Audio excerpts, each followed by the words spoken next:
Ashcroft, the town that the map forgot. In 2008, an entire town in rural Ohio vanished from official records, every resident, every building, erased as if it never existed. But satellite images show something still there, and if you listen closely on certain nights, you can still hear the bells of Ashcroft's church ringing underground.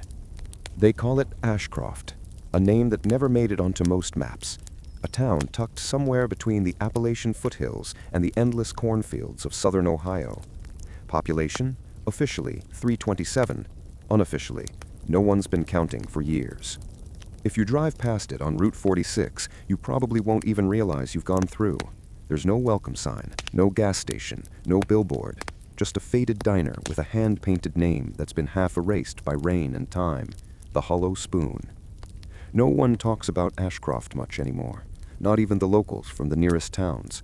But if you stop long enough at a truck stop in Chillicothe, or maybe grab a drink at a roadside bar off the I-70, you might hear it mentioned in whispers. Always in whispers. They say something happened there. Something the state tried to cover up back in 2008. Something that still hasn't stopped. When I first heard the story, I was working freelance for a small online magazine, The American Observer. It's one of those sites that pretends to do investigative journalism, but mostly recycles local legends for clicks. You know the kind, like 10 haunted places in the Midwest you shouldn't visit at night. But I wasn't writing clickbait that month. I was chasing something bigger. A report that the EPA had once quarantined an entire area in rural Ohio due to unexplained ground contamination. It sounded like a cover-up story. Radiation, chemical dump, that sort of thing. But then I found something odd. The records didn't show radiation levels or toxins. They showed electromagnetic anomalies, the kind you'd expect near power grids, not cornfields. And every official document that mentioned Ashcroft had been redacted, lines and lines of black ink. So, naturally, I drove there. The GPS didn't even register the place. It just stopped updating when I got off Route 46. The road turned into a cracked, narrow strip with weeds breaking through the asphalt. The air felt still. The trees leaned in close, like they were listening. After about 20 minutes of driving through silence, I saw it. A cluster of buildings half-eaten by the woods. An old church steeple stood crooked against the gray sky. The town looked frozen, like someone had paused time in the middle of a thunderstorm years ago. The first thing I noticed wasn't the emptiness. It was the sound, or lack of. No birds, no wind. Even my own car engine seemed muted, like the air itself was swallowing the noise. Then my radio, which had been silent the whole drive, crackled to life. A faint voice whispered through static. "Leave it buried." Then silence again. The Ashcroft Motel was still standing, barely. A 2-story building with shattered windows and moss crawling up the walls. Inside, the lobby smelled like damp paper and mildew. The sign-in counter still had a guest log, the last entry dated October 12, 2008. Every page after that was blank. I flipped through it until I saw a note scribbled at the bottom of one page. "Do not dig near the well." There was no well on the property, at least not that I could see. I decided to start filming. Old habit, I documented everything. My Canon camcorder flickered occasionally, glitching in short bursts. The timestamps on the recordings would jump randomly. Sometimes they went backward. When I panned across the motel's hallway, I noticed something odd. In one frame, the door was closed. In the next, open. The footage didn't show the moment it moved. But that wasn't the worst part. In one playback, I saw my own reflection in a cracked mirror. Only, I wasn't holding the camera. I laughed it off. Power surges, electromagnetic interference. It happens. But that night, when I tried to sleep in the car, I saw lights flickering in the distance, blue-white like flashlights. But when I looked through my telephoto lens, they weren't flashlights. They were lanterns. Old, oil-burning lanterns being carried by figures in black clothing. They walked in a slow procession down what looked like the main street. No sound, no talking. Just the rhythmic swaying of the lanterns in perfect sync. And then they stopped, all of them, and turned toward me. Even though I was at least half a mile away, I swear they knew exactly where I was. One of them raised their lantern higher. The flame inside flickered, then flared blue. The others did the same. Then, in unison, they tilted their heads to the left, like they were listening to something behind them. And that's when I heard it, faint but unmistakable, a scream echoing from somewhere underground. The next morning, I found the church. The steeple was crooked and the wooden doors were chained shut. I walked around to the back, and there it was, a circular stone structure covered in vines. The well. There were old warning signs posted on trees nearby.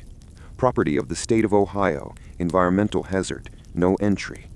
But the lettering looked off, too fresh. Someone was still maintaining these signs. As I approached the well, my camera started to hum, not from sound, but from vibration. The lens trembled. The screen flickered. I pointed it down into the darkness. The well wasn't deep, maybe 30 feet, but it wasn't water at the bottom. It was concrete, poured unevenly. Someone had sealed it. I decided to check the town records later that night at the library in Chillicothe. The librarian, an older woman named Mary, told me quietly, "You won't find Ashcroft in any recent census. It's been off the books since '09. But there's something you should see." She led me to a dusty filing cabinet in the archives. Inside was a local newspaper clipping from the Chillicothe Gazette, dated October 13th, 2008. Headline: 12 missing after sinkhole opens near Ashcroft. I read the article twice. The story said a geological collapse swallowed part of the churchyard, trapping 12 parishioners inside. Rescue crews claimed they heard faint knocking sounds for 2 days before it stopped. Then, abruptly, the article ended. No follow-up, no recovery. But at the bottom corner, a handwritten note in red pen said, "They weren't buried. They were pulled." That night, I went back. The sky was an endless sheet of gray. My car's headlights barely cut through the mist, and as I reached the town, my radio came alive again. Static, and then the same whisper, "Leave it buried." Only this time, it wasn't a whisper. It was my own voice. I stepped out with my camera rolling. The motel lights, which had been dead the night before, were glowing faintly. A pale yellow pulse, flickering. Inside, the lobby clock was ticking again. It read 12 a.m. I turned to leave, but the door had shut behind me. And from the hallway, I heard footsteps. Slow, wet, deliberate. Then, the creak of a door hinge. And a voice, soft, almost pleading. "We told you not to dig." I ran toward the back exit, but the layout of the building had changed. The hallway stretched longer than it had before. Every door looked the same. I kept running until I realized the last door I passed had my name scratched into it. I froze. The next second, the alarm went off. Red lights flashed, sirens blaring, but instead of a ringing tone, the alarm emitted a pattern. 3 beeps, 2 pauses, 1 long tone. I didn't recognize it until later. It was Morse code. Translation, under. When I finally broke through the back door and stumbled into the forest, I saw them again, the lantern bearers. This time they weren't moving. They were standing in a circle around the sealed well, lanterns dimmed to embers. One by one, they placed their lanterns on the ground, and each flame turned blue. Then the concrete in the well began to crack. I caught it all on camera, the vibration, the sound of stone splitting. But what rose from the fissure wasn't smoke or dust. It was a light, almost liquid in form. It pulsed, slow, rhythmic, like a heartbeat. And then I saw faces in it. Human faces. Mouths open wide, silent screams locked inside the glowing mass. The figures around the well began to chant, not words, but sounds. Backward-sounding syllables, like tape running in reverse. I ran.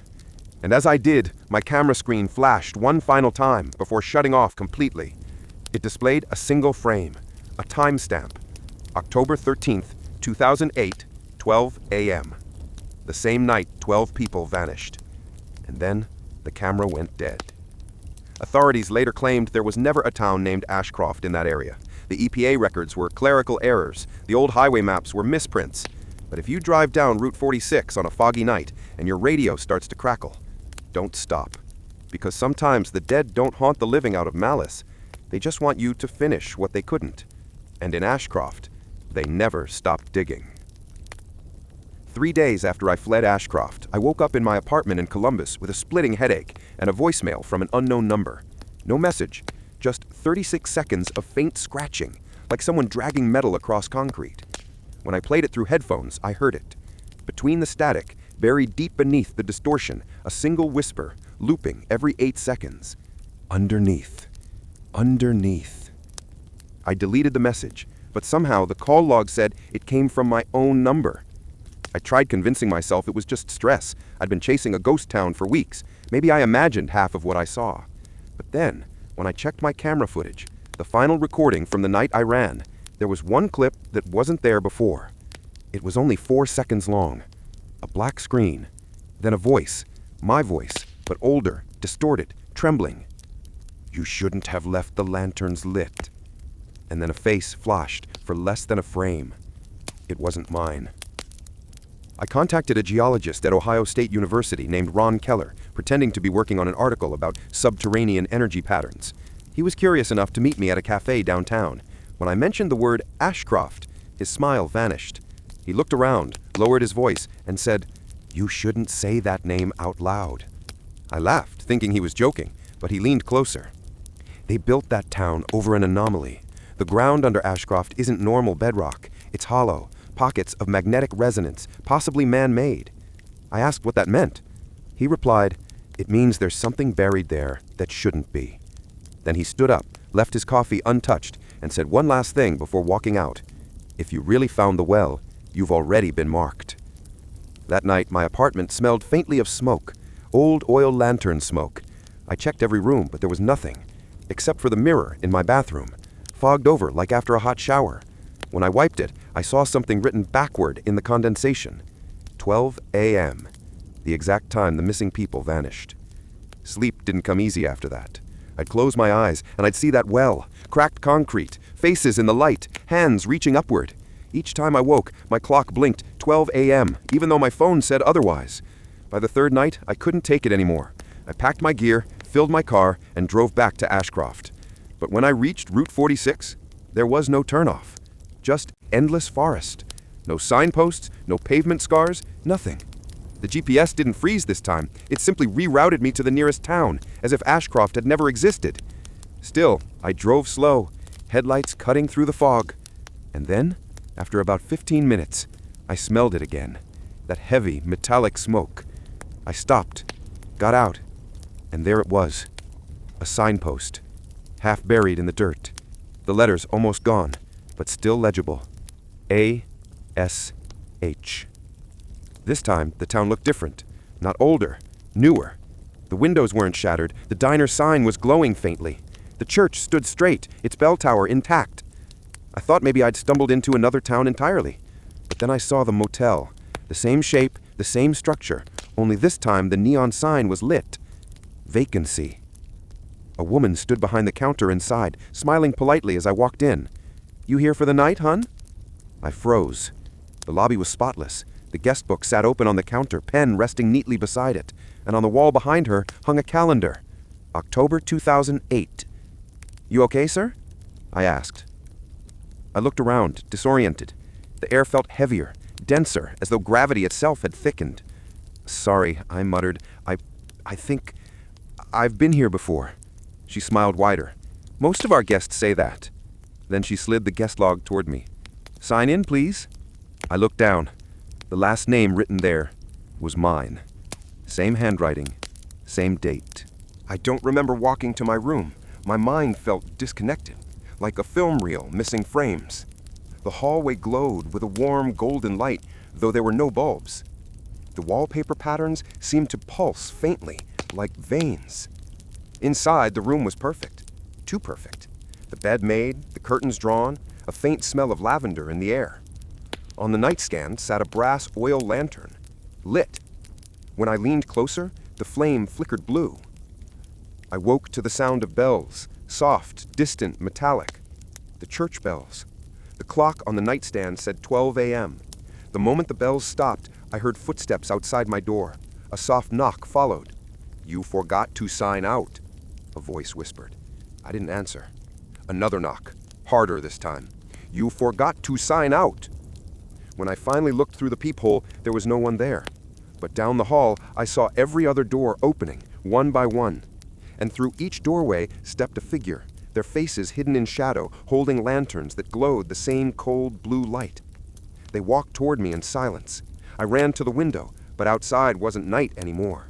It was day, bright, blinding day, ringing for the ones who never signed out. 2 weeks after the package arrived, the bells started again. Not outside, inside. At first it was faint, like a tiny metal vibration behind the walls of my apartment. Then louder, steadier, closer. I tore apart the vents, the ceiling tiles, everything. Nothing there. But every night at exactly 12 a.m., the sound began again, like something beneath the floor was calling time. I tried to ignore it, tried drowning it out with white noise, music, anything. But the sound would shift pitch to match whatever I played, as if mocking me. Then, one night, I fell asleep on the couch. When I woke, I wasn't home. I was in the motel room from Ashcroft. Same wallpaper, same lantern, same clock frozen at 12 a.m. The air smelled like smoke and damp wood. The window was fogged, but outside I could see faint lights, moving, circling like a ritual. I heard a knock at the door. 3 slow taps, then a pause, then 2 more. Morse code again. Under. The door opened by itself. No wind, no noise, just darkness beyond. I stepped through, and the hallway stretched out infinitely ahead, walls breathing, floorboards groaning like something alive underneath. The lanterns on the walls pulsed blue, faintly illuminating faces etched into the wallpaper. Real faces, their eyes and mouths stitched shut. As I walked, they began to hum. Not music, resonance, the same low hum from the well. And then, at the far end of the hallway, I saw Ron Keller. He was standing in front of the church door, the same hazmat suit from the photo, but the helmet was cracked open. His skin was pale, almost translucent, his veins glowing faintly blue. When he turned to face me, his voice didn't come from his mouth. It came from everywhere. "It's not a town," he said.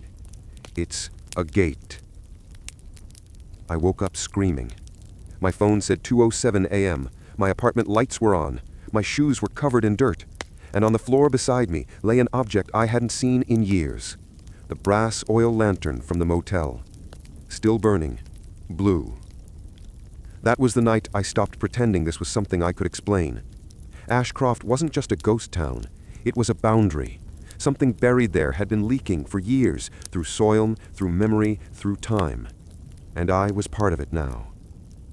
The next day, I contacted the only person who had ever publicly written about the Ashcroft sinkhole, a retired journalist named Harlan Pierce, who'd lived in Chillicothe all his life.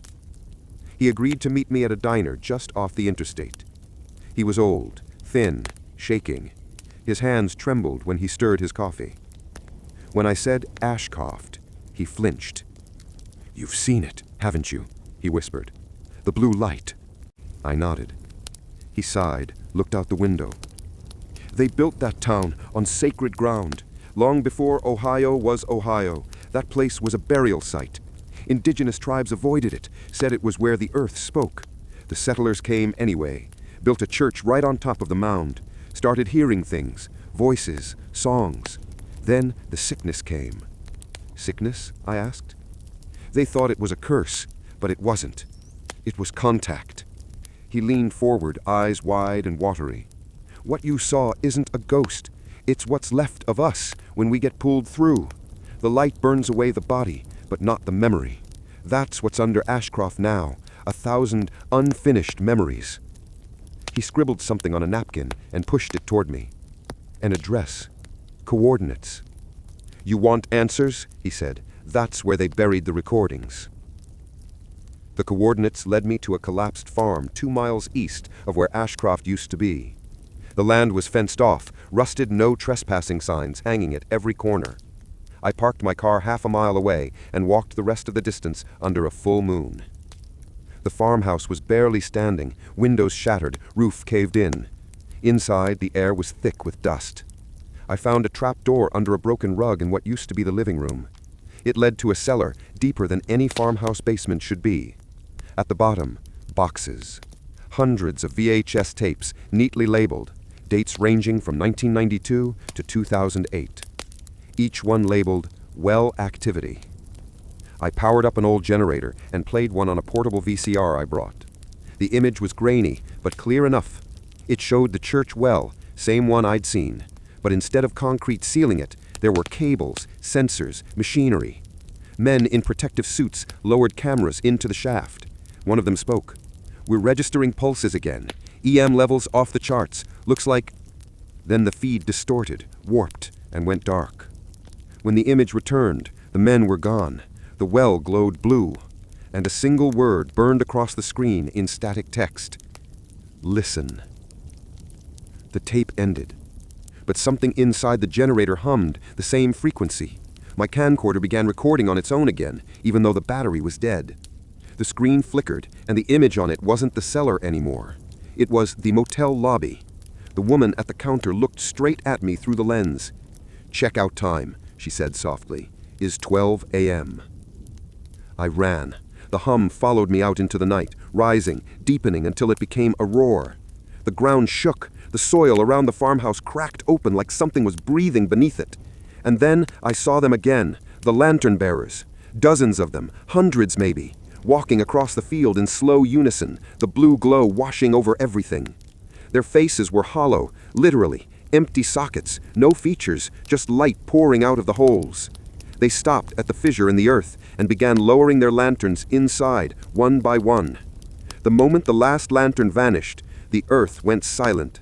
Then a sound, like a bell underwater, echoed from below. And my phone buzzed. One notification. A live stream. Title: Ashcroft Motel, Room 12. It was broadcasting. From my account. I opened it.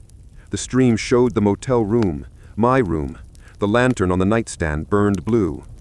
And there I was, lying in bed. But it wasn't me. It looked like me.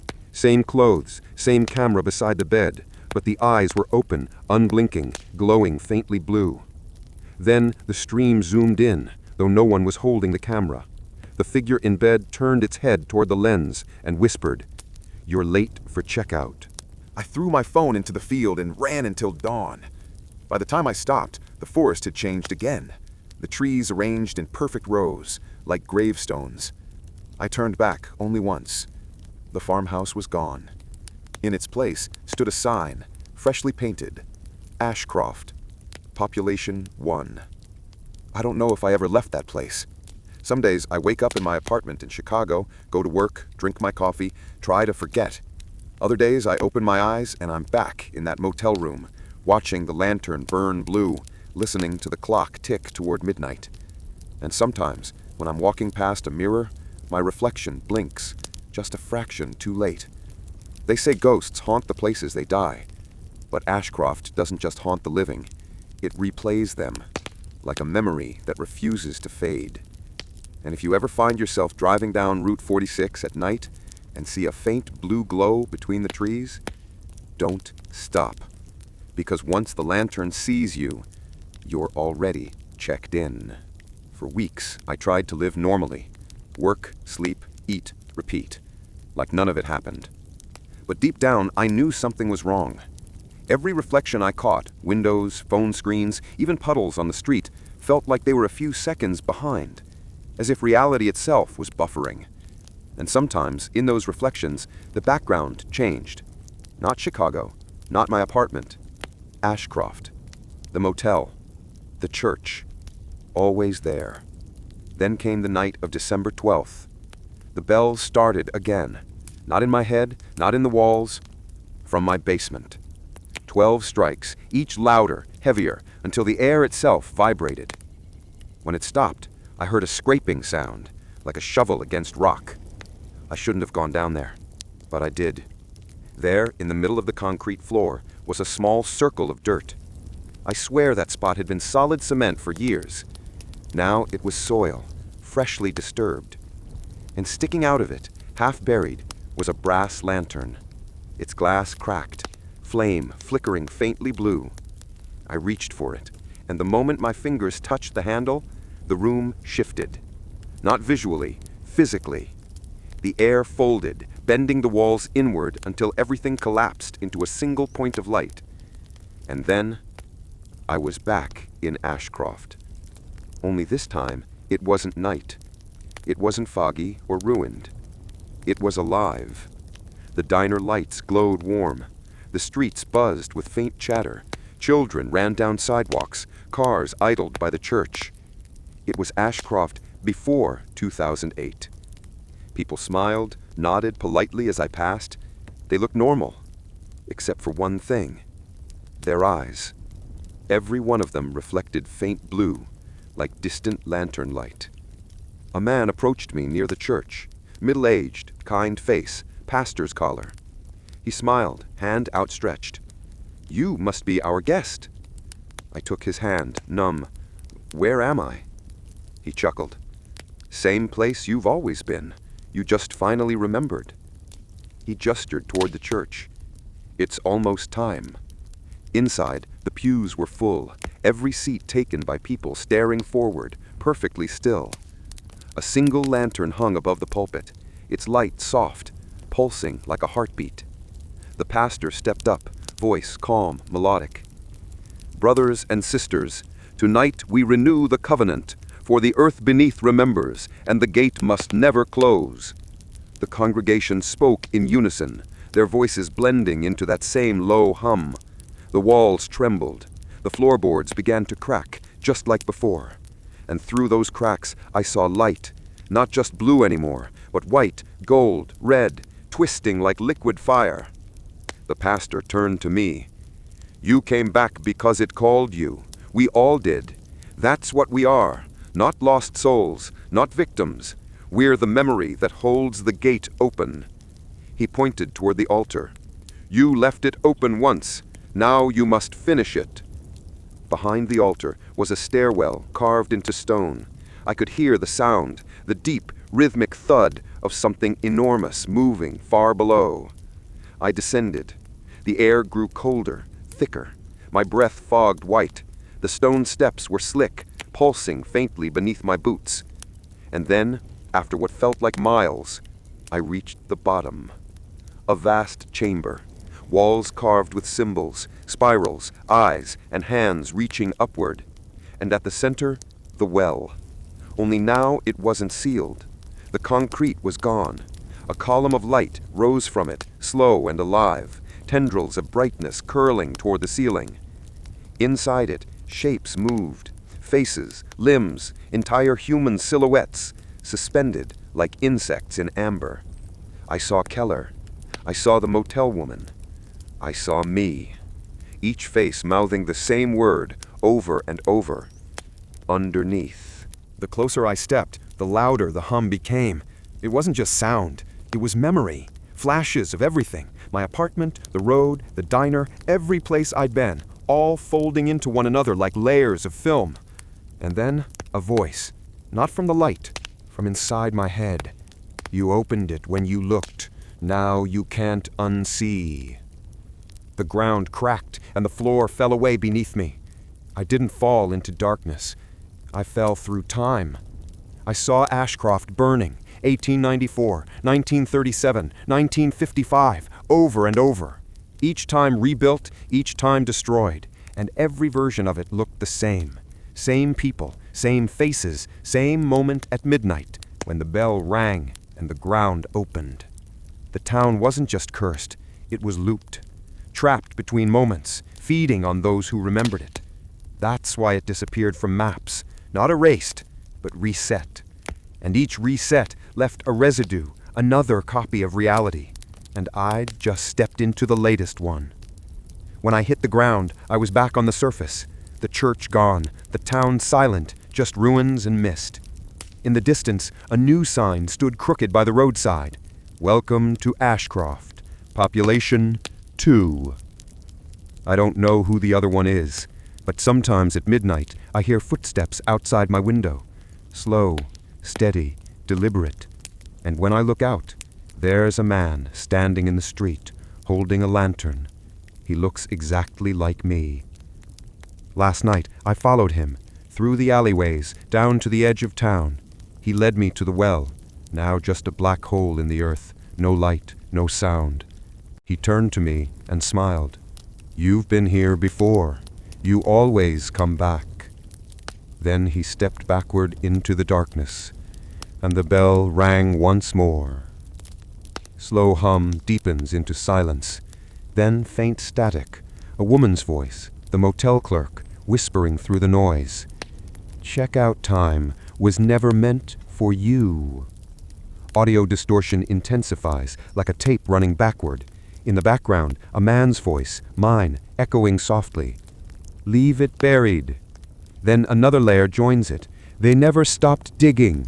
And finally, "You left the lantern lit." The last frame flickers. A single text line burns through the static. "Ashcroft, status active." Then the feed cuts. Soft silence. A faint wind. Somewhere distant, a single church bell rings 12 times. And if you ever find yourself driving down Route 46, and your GPS freezes, and your radio hums faintly with static, don't look for the turnoff. Because if you do, you'll find it. And once you see Ashcroft, Ashcroft sees you. And in other news, state authorities have reopened investigation into what locals call the Ashcroft incident. Officials declined to comment on why the area, once believed to be uninhabited, now appears on updated satellite maps. They tried to hide it. They always do. When something doesn't make sense, they bury it under paperwork, rename the files, seal the archives. But Ashcroft didn't stay buried. Because a month after I disappeared, someone found my camera. It was discovered along Route 46 by a road survey team. Burned, cracked, half melted into the asphalt. But inside, the SD card survived. 2 hours of footage. The first 30 minutes were normal, dash cam recordings, road signs, the motel. Then, static. Then, frames that no one could explain. People walking backward. Buildings flickering between ruin and perfection. And at 1:37:42, a hand pressed against the lens. My hand. Only the reflection on the glass didn't match. The footage was sent to the FBI, who then passed it to FEMA, then to the Department of Energy. Why the DOE? No one said. But an internal memo leaked in 2010. It described persistent electromagnetic anomalies localized near the unregistered township of Ashcroft, Ohio. It called it a geospatial temporal feedback pocket resulting from incomplete containment of subsurface energy signatures. To normal people, that's nonsense. But to those who've seen what I've seen, it's the only explanation that makes sense. Ashcroft wasn't erased. It was overwritten. Over the next few years, strange events began to ripple outward from that part of Ohio. GPS malfunctions, entire routes looping endlessly, as if the system refused to acknowledge the area's existence. Auditory phenomena. Truckers reporting bells echoing across cornfields at exactly midnight. Shadow anomalies. Multiple 911 calls describing people without faces walking highways and vanishing when approached. Local police dismissed it all. Until one night in 2013, when an entire road crew went missing while surveying the abandoned highway near Ashcroft. They were gone by dawn. Their trucks were still running, all radios tuned to the same frequency, 122.5 FM. And on that frequency, a voice. You left the lantern lit. By 2015, the government declared the surrounding area geologically unstable and fenced it off. But that didn't stop urban explorers. Some found the motel. Others claimed to see a man with a lantern wandering through the woods. Those who did never posted again. Only one video survived, a YouTube upload titled ashcroftreal.mp4, posted at 3:17 a.m., October 13th, 2016. It lasted 37 seconds before the account vanished. Frame by frame, you can see the camera panning across an open field. Then, in the distance, faint light. A bell tolls once, and for half a second, The reflection of the cameraman's face appears in the lens. It's me. The same jacket, the same scar above the eyebrow. Only the video was posted 8 years after I disappeared.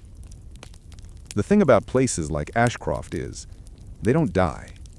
They just wait. Every decade or so, they wake up again. Someone stumbles in. Someone remembers. Someone turns the light back on. And the cycle begins anew. That's why they scrub maps. That's why they reroute highways. Because what lives there isn't a ghost. It's memory itself. A living echo, replaying the moment of its own destruction until someone else joins the story. In 2018, a research team from Ohio State University attempted to study residual frequencies near the Ashcroft exclusion zone. Their report never published, but a single paragraph leaked from their internal draft. It described persistent electromagnetic anomalies localized near the unregistered township of Ashcroft. It called it a geospatial temporal feedback pocket resulting from incomplete containment of subsurface energy signatures. The single utterance repeated consistently was underneath. I sometimes think about that word, underneath. What does it mean? Maybe the thing in the well wasn't hell, or a spirit, or a curse. Maybe it was something older, something that feeds on the way humans remember. Because every story told about it keeps it alive. Every mention, every whisper, every video brings it closer again. That's the real curse. Not death, continuity. Last month, my phone updated its Maps app. For years, there was nothing between Lake Milton and the old rail yard, just forest and farmland. But now, there's a new pin. Ashcroft, OH. Population, 1. And when I zoomed in, the satellite view flickered. At first, just static. Then, streets appeared. The diner, the church, the motel. And standing in the middle of Main Street was a figure holding a lantern. I didn't zoom further, didn't screenshot it, didn't breathe, because I know what happens when you look too long. The reflection looks back. A soft hiss of static. Then, slow, distant bells. If you ever see that name appear on your GPS, if your radio hums with white noise, if you hear the bell ring 12 times, turn off the engine. Don't move. Don't look. Because Ashcroft doesn't need you to find it. It finds you. And once it does, you'll remember it too. Some towns are built by hands. Others are built by what those hands bury. Ashcroft, the town that the map forgot. Status, active. Signal strength, increasing.